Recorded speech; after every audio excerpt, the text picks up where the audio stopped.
Loan जुराउ भगवान झम्टी झम्टी रुने हो कहिले भेट हुने हो लौन जुराउ भगवान झम्टी झम्टी रुने हो कहिलेको चिनो लुकाएर राखेछु एक्लै निभाकी छु तिमीले दिएको चिनो लुकाएर राखेछु एकादशी आहा कति खुसी भगवानको भजन गरौँ सबै व्रत बसी आज एकादशी आहा कति खुसी भगवानको होला उमेर र रङ्गै बुढाबुढी नबासी सँगसँगै आँसु नझाला भन्नै पर्ने रहेछ जो भाग्यमा लेखेको नपाइँदो रहेछ नि आँखाले देखेको भोग्नै पर्ने रहेछ जो भाग्यमा मंजिल वहाँ तू है जहाँ मंजिल वहाँ धड़कनों की तरह अपने दिल में मुझको छुपा लो। Hello guys, welcome back to another cooking video. मेरो नाम युवराज राजुली। मेरो नाम उमा पाजुली। आज हामी केक बनाउँदैछौँ। हामीले यो केक बनाउनको लागि पहिला बिस्कुट लियौँ होइन। हजुरले धेरै बनाउन थाल्नु भने धेरै बिस्कुट लिनु, हामीले थोरै बनाउन थाले धेरै बिस्कुट लिएनौँ। बिस्कुट लियौँ, हामीले ग्राइन्डरमा पिस्यौँ अनि धुलो बनायौँ।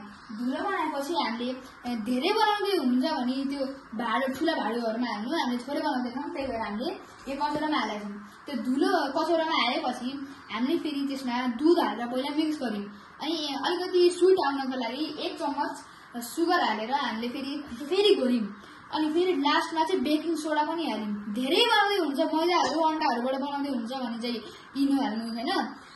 थोरै त्यो अन्डाहरू नहालिकन बनाउँदै हुन्छ अलि टाइप अनि ठिक्कको सादा बनाउँदै हुन्छ भने चाहिँ यस्तो बेकिङ सोडा हाले पनि हुन्छ। हामीले चाहिँ यो सबै घोलेर यस्तो बनाइसकेका छौँ। यस्तो चकलेटी क्रिम बनाइसकेका छौँ। अब हामीले यसलाई यो दिनको प्रकारको यो सेपमा यो हालेर यसको भित्र हालेर अब बेक गर्छौँ। ल गरौँ है गाइस। ल हामीले मिक्स गरिसकेका छौँ। अब यसलाई हाल्ने। आहा कति राम्रो देख्यो। अनि गाइस हाम्रो च्यानललाई सब्सक्राइब गर्न नबिर्सिनु। हामीले यस्तो खतरा रेसिपी दिइरहेका छौँ। हामी अरू दिन धेरै ठुलो केक बनाउँदाखेरि पनि नयाँ रेसिपी लिएर आउँछौँ है गाइस।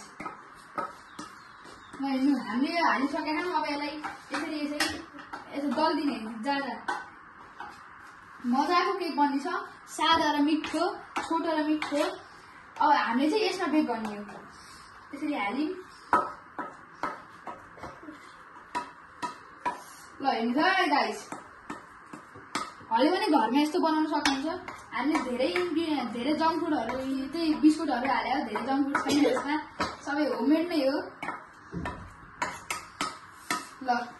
ल गाइस, हामीले यो बनाइसकेका छौँ। अब हामीले चाहिँ यसलाई यस्तो हाल्नुपर्छ। ल गर्नु है गाइस। ल हालियो यता। अब यसलाई फेरि भित्र हालिदिने। अब हामीले चाहिँ पहिला यसमा गर्नको लागि यहाँ धेरैवटा अप्सन आउँछ। तर हामीले त केकको अप्सनमा गर्नको लागि हामीले यहाँ केकमा दाब्नु पर्यो। केक कहाँ छ भनी यहाँ छ। ल हेर्नु, यस्तो अप्सन आयो भने यता दाब्ने। दाबेपछि अब फेरि यहाँ दाब्ने। यो यस्तो कप केकहरू बनाउँदै हुन्छ नि, यस्तो गर्ने हुन्छ, यो गर्ने हुन्छ है। हामीले यो केक बनाउँदैछौँ। यो केक बनाएपछि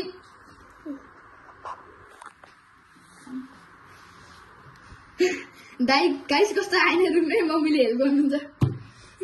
यो सार्दै जाऊ, यो टच गर्दै जाऊ कि एकैचोटि उसमा जाँदैन, छोड्दै न। ओके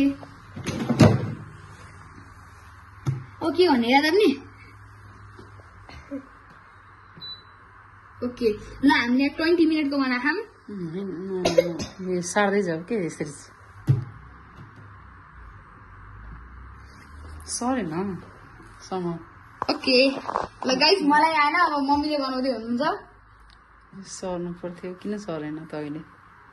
है मम्मी, उ त पोपर भइरहेछ।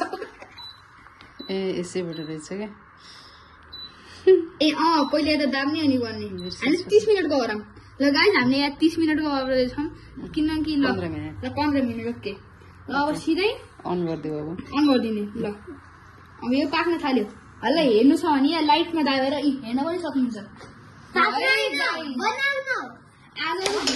मैले आज आफै भात पकाएको हजुरले ठिक्क पाइदिनु म पकाउँदैछु यो साग के पकाउँदै साग र आलु बेचेको साग ए भात पाक्यो भात मैले आफै बनाएँ ल मेरा पनि सुखका दिन आए है